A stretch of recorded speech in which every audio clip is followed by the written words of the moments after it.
Assalamualaikum warahmatullahi wabarakatuh. Halo teman-teman.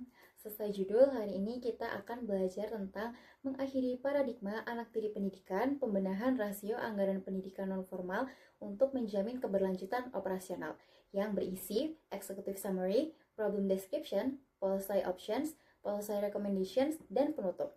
Oke, langsung saja kita masuk ke pembahasan. Baik, kita masuk ke executive summary. Teman-teman, masalah utama yang kami temukan adalah masih adanya ketimpangan pembiayaan antara pendidikan formal dan non-formal. Padahal anggaran pendidikan tahun 2026 cukup besar, yaitu sekitar 757 sampai 769 triliun rupiah. Tapi kalau kita lihat lebih detail, dana untuk pendidikan non-formal masih jauh lebih kecil dibanding pendidikan formal. Akibatnya, banyak lembaga non-formal yang kesulitan meningkatkan kualitas layanan dan akses belajar masyarakat.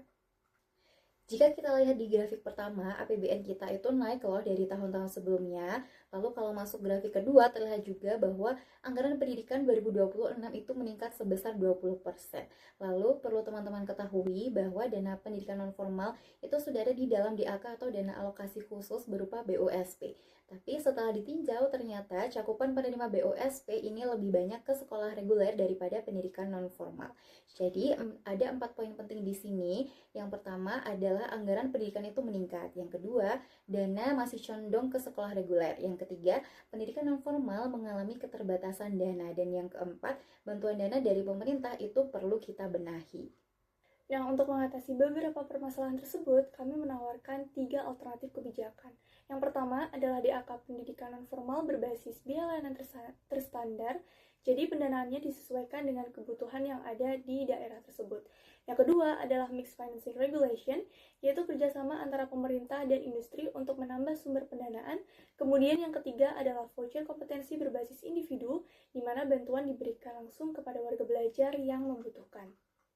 Kalau dibandingkan, masing-masing alternatif punya kelebihan dan tantangannya sendiri.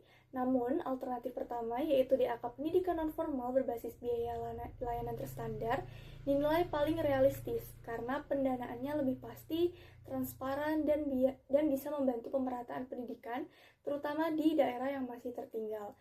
Jadi, kebijakan ini dinilai paling memungkinkan untuk diterapkan dalam jangka pendek. Nah, teman-teman, dari beberapa opsi tersebut, kemudian opsi yang terpilih adalah opsi pertama, yaitu pembenahan dana alokasi khusus atau DAK pendidikan nonformal berbasis biaya layanan terstandar dengan beberapa pertimbangan. Yang pertama, opsi ini tidak hanya berfokus pada sumber pembiayaan, tapi juga struktur pendanaan. Lalu yang kedua, pengalokasian dananya berbasis formula. Yang ketiga, pengalokasian dananya juga berbasis data dan kinerja lembaga.